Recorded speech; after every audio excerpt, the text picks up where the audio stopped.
کہ ہمیں کتنا کم علم ہے سیدہ کے بارے میں کہ ہم سیدہ کو کس ترازو میں رکھ کر جناب سیدہ کی روح مطہرہ کو تولیں. اگر یہ جملہ ہے تو گستاخانہ، لیکن سمجھانے کے لیے کہہ رہا ہوں. میں ایک جملہ کہتا ہوں جناب امیر کا خصال صدوق میں شیخ صدوق نے نقل کیا. 6 چیزیں ایسی ہیں جو کوئی شخص اپنی زندگی میں انجام دے، ادھر آنکھ بند ہوئی اور ادھر خداوند تبارک و تعالیٰ ثواب دینے لگے. غسل، کفن، دفن، قبر کی پہلی رات، منکر نکیر. ادھر آنکھ بند ہوئی، ادھر آپ کو ثواب ملنے لگے گا. پہلی چیز ہے ولد صالح، وہ نیک اولاد کے جس کو چھوڑ کے جائے اور وہ انسان کے لیے استغفار کرے. آخری چیز ہے ان 6 میں کی 6ٹھی چیز ہے سنت حسنۃ تؤخذ بها بعدہ. انسان کو ایسی رسم و رواج ڈال کے چلا جائے اس کے جانے کے بعد اس رسم و رواج کو لوگ اس پر عمل کرنے لگیں تو اس کو ثواب ملے گا اور آپ کو بھی. آپ کے خاندان میں رسم و رواج ڈال دی کسی نے، بھائی کسی کے گھر میں شادی ہو تو خاندان والے جائیں کہ کوئی مشکل ہے، پرابلم ہے، بتائیے گا. اچھا ہال میں یہ آ جائیں گے اور دلہن کی رخصتی یہ اور گاڑی یہ اور کھانا، وہ تمام کے تمام جو سلسلے ہوتے ہیں تو یہ کسی نے ڈال دیا آپ کے خاندان میں رسم و ریت، تو ثواب اس کو ملتا رہے گا، چاہے خوشی کا موقع ہو چاہے غم کا. مجلس کے سلسلے میں سنت پڑ گئی، آپ کسی سے بھی کہہ دیں کہ چاندنی اٹھا دیجئے، آپ کو برا نہیں لگے گا. آپ یہ کر دیجئے تو یہ ریت ڈل گئی. کس نے ڈالی؟ اس کو ثواب مل رہا ہے. ہم اور آپ نہیں جانتے. صحیح ہے. اچھا ایک ریت ڈلی ہے آپ کے یہاں سبیل لگانے کی، یہ کہاں سے آئی؟ پہلی سبیل کس نے لگائی؟ کسی کو نہیں پتا، کسی کو نہیں پتا. سبیل یعنی مشروبات پلانے کی سبیل. کھانا تو پتا ہے کہ سب سے پہلے جناب سید ساجدین علیہ السلام نے آغاز کیا. یہ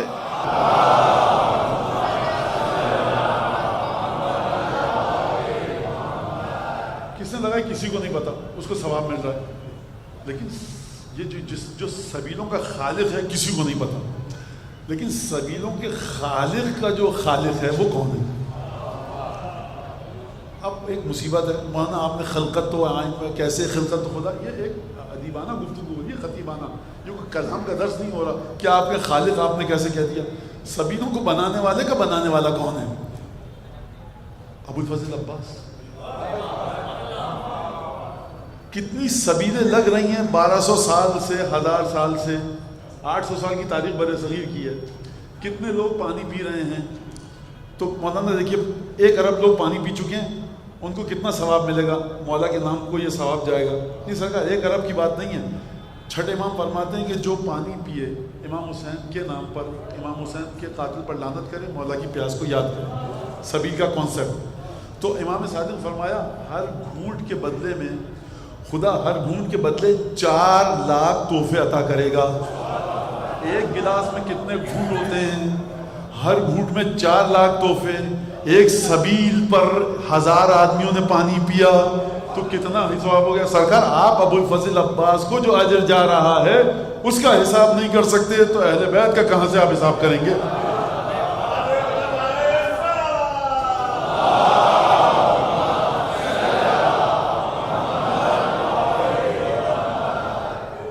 بات کر رہا ہوں نا مجھے خود افسوس ہو رہا ہے. کس حوالے سے افسوس ہو رہا ہے؟ مرحوم علامہ امین ایک جملہ کہتے تھے قیامت کے دن میں ان لوگوں سے حساب لوں گا اور شکایت کروں گا خدا سے اور جناب امیر سے کہ علامہ امین ہی کہتے تھے. ان کی اوقاتی حیثیتی، میں اپنے بارے میں نہیں کہہ رہا ہوں، ان کا جملہ ہم بزرگوں کی نقل اتارتے ہیں، ہمارے پاس اپنا تو کچھ ہے نہیں. تو کہا کہ کیوں؟ کہا اس وجہ سے کہ جس علی بن ابی طالب کی تعلیمات اتنی عظیم و شان تھی، ان لوگوں نے مجھے روک دیا اور مجھے غدیر کو ثابت کرنا پڑا. اگر غدیر طے شدہ ہو جاتی اور غدیر کے رستے میں رکاوٹیں نہیں ڈالی جاتی اور غدیر پر ظالموں کی ظلم کی گرد نہ پڑتی تو میں کچھ اور بات کرتا. اب یہ میرا جملہ ہے، میں دعا کمیل کی شرح لکھتا، میں جناب امیر کی نہج البلاغہ کی شرح لکھتا، میں مولا کائنات کی بارے میں جو آیات آئی ہیں ان پر سے پردہ اٹھاتا. میں غدیر کی سند اور غدیر کی حدیث کے الفاظ کو درست کرنے میں پوری زندگی لگ گئی. 30 سال 25 سال لگ گئے اور اس کے بعد میں نے کتاب لکھی. تو سرکار اب میں بتاؤں، اب ہماری جو سب سے پہلی کوشش ہوتی ہے نا وہ یہ کہ اہل بیت امام مسجد کی طرح نہیں ہے، اہل بیت مراجع کی طرح نہیں ہے. حسین زمان کا تصور غلط ہے، آج کا عباس غلط ہے. یعنی اہل بیت کو ساری زندگی اسی میں لگ گئی سرکار کہ اہل بیت کو اٹھا کر امیر المومنین نے فرمایا انزلوہم احسن منازل القرآن. اہل بیت کو قرآن کی خوبصورت خوبصورت ترین منزلوں پر رکھو. لہٰذا مولانا یہ آپ کیوں کہتے ہیں کہ اہل بیت ایسے؟ سرکار میں نہیں کہہ رہا، جناب امیر فرما رہے ہیں کہ ان کو اٹھاؤ بشریت کے مرحلے سے وہاں پر رکھو کہ جہاں قرآن نے رکھا. لہٰذا یہ تگودو ہے. تو اب کیا کیا جائے؟ جب بچہ پوچھے گا مولانا بہرحال دیکھیے یزید کے بہرحال یہ اچھا کام تھا، فلاں جگہ جا کے انہوں نے 200 گز کی مسجد بنائی تھی. سرکار اٹھک بیٹھک کرنے کی جگہ جمنازیم بھی ہوتی ہے. آپ یہی نہیں سمجھ پا رہے کہ محبت اہل بیت بنیاد کیا ہے.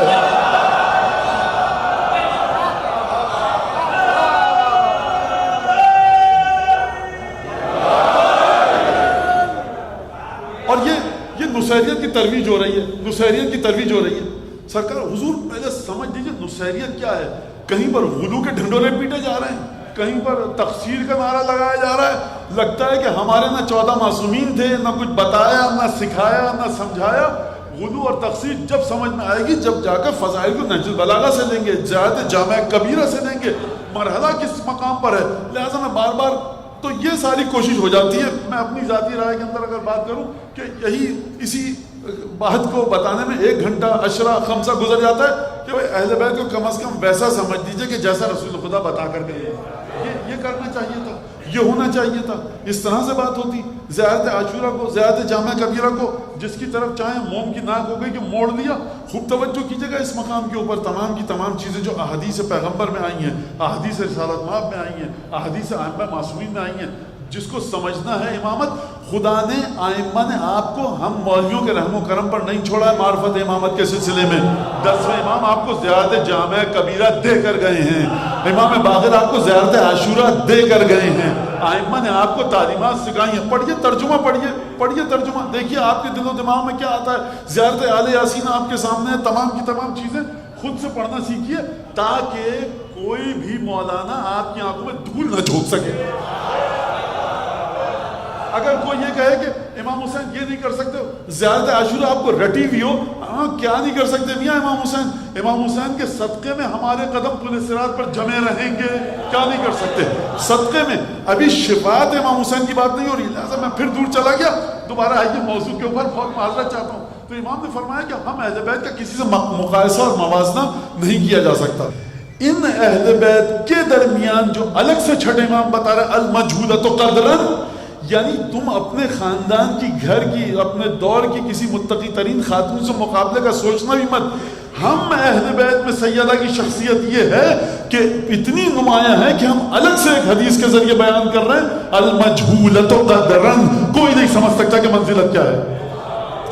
لہذا اور یہ جو مجلسیں ہیں ساری، محبت اہل بیت بڑھنی چاہیے. محبت اہل بیت بڑھے گی تو کیا ہوگا؟ محبت اہل بیت بڑھے گی تو یہ ہوگا کہ اگر ائمہ، خوب توجہ کیجئے، جس چیز کے بارے میں امام کی روایت ہے تاکید فرما رہے امام، نماز، روزہ، حج، زکوٰۃ، خمس، تمام کی تمام چیزیں اس کو مضبوط ہونا چاہیے، پختہ، مستحکم اور محکم ہونا چاہیے. اب اگر راوی کا امام سے اپنا رسول اللہ میرے ساتھ یہ مشکل ہے، میں پورا واقعہ نہیں بتاؤں گا، وقت نہیں ہے اتنا کہ میں پورا واقعہ بتا سکوں. تو امام کہتے کو فق باللہ واخلص الولا وتوجہ حیث شئت. اپنا رسول اللہ 10ویں امام. میں صحرا میں جاتا ہوں، دریا میں، سمندر میں ادھر ادھر گھومتا رہتا ہوں، کاروباری انسان ہوں. ڈر لگتا ہے کبھی شیر، وحشی، ریچھ، درندہ، بھیڑیا آ کر چیخ پھاڑ کے مجھے کھانا لے، تو آپ کچھ کیجئے. ڈر لگتا ہے سمندر ہے، کبھی طوفان آئے، دریا. 10ویں امام نے فرمایا صدق باللہ، اللہ پر پورا بھروسہ رکھو. بات ختم ہو گئی. اللہ میاں تو آ گیا، اب کیا؟ نہیں، وہ اخلص الولا، اپنی ولایت کو خالص کرو. 2 جز ہیں بندگی کے، توکل رہے خدا پر، ولایت رہے خالص. اور یہ میں انشاءاللہ کل اگر وقت ملا تو روایت کے ذریعے میں یہ سمجھانے کی کوشش کروں گا کہ جب اہل بیت نے دیکھا کہ کوئی صاحب بڑا اللہ میاں کر رہے ہیں تو بتایا کہ ہم ہیں ادھر میاں، اس کے وجود کی دلیل. اور جب اہل بیت نے دیکھا کہ کوئی صاحب بہت زیادہ مولا علی کا، دیکھو ہم اس کی دلیل ہیں یہاں پر. یعنی دونوں صورتوں میں اہل بیت نے جب لوگوں کی نگاہوں سے خدا اوجھل ہو رہا تھا تو اپنے ذریعے خدا کو ثابت کروایا، اور جب اہل بیت اوجھل ہو رہے تھے تو خدا کے ذریعے اپنے آپ کو ثابت کروایا.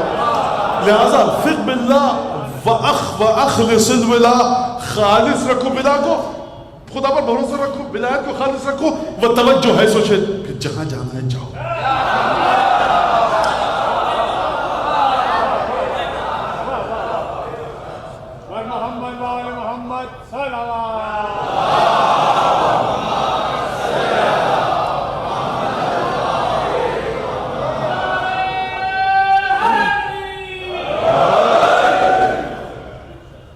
حدیث کیا رسالت میں آپ کی؟ اثبتکم علی الصراط یوم القیامہ، تم میں سب سے زیادہ ثابت قدم پل صراط پر کون رہے گا قیامت میں؟ کون رہے گا؟ دیکھیے یہ تو وہی بتائے گا جو پل صراط کو دنیا میں دیکھ چکا، اور یہ 14 ہی ہیں۔ اثبتکم علی الصراط یوم القیامہ، تم میں سب سے زیادہ پل صراط پر ثابت قدم وہ رہے گا اشدکم حبا لنا اہل البیت، جو ہم اہل بیت سے جتنی شدت کے ساتھ محبت کرے گا، یہ شدت محبت اہل بیت عالم قیامت میں پل صراط پر تمہارے قدموں کو استواری عطا کرے گی۔ یعنی اس دنیا میں جو چیز محبت اہل بیت کے عنوان سے ہے، اس دنیا میں پل صراط پر قدموں کو جمائے گی۔ تو آپ مجھے بتائیے کہ ذمہ داری ہے نا ممبر کی، بالکل مولانا دیکھیے بے عملی ہے، سب کچھ ہے، بالکل ٹھیک ہے، میں مانتا ہوں عمل کی بات ہونی چاہیے، بالکل عمل کی بات ہونی چاہیے۔ اور یہ بتا دوں جتنا بھی عمل ہمارے اور آپ کے درمیان ہے نا، اسی فرض ادا کی کے صدقے میں ہے۔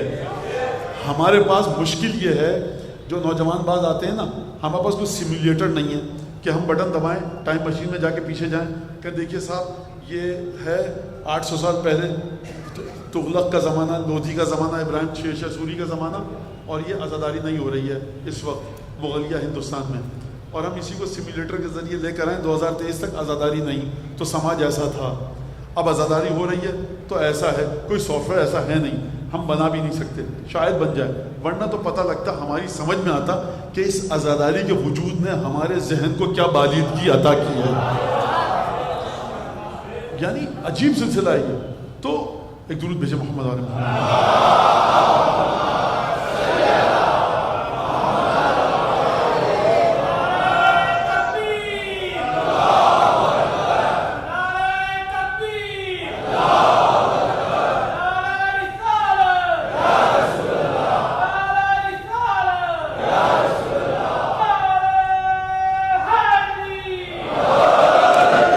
یہ جو اب جملہ فرمایا المجہولہ تو قدرن، کہ قدر منزلت مجہول ہے، نہیں سمجھ سکتا کوئی، تو یہ تو ہر امام کے ساتھ ہے۔ ابو الفضل عباس کو آپ نہیں سمجھ سکتے، آپ سلمان فارسی میں نے اصل ایک متقی پاک و پاکیزہ عام ہم میں سے کوئی بھی ہو، آپ میں سے اگر 12ویں امام کا ایک خط آ جائے کہ فلاں صاحب جو آپ میں بیٹھے ہیں، ہم اس کے عقیدوں کو عمل کو بالکل ہم تصدیق کرتے ہیں، تو میں آپ کو بھی نہیں سمجھ سکتا۔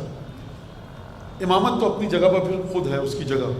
تو جناب سیدہ کے اندر خصوصیت کوئی ایسی ہونی چاہیے کہ معصومین نے جناب سیدہ کا ذکر بڑے خاص انداز سے کیا۔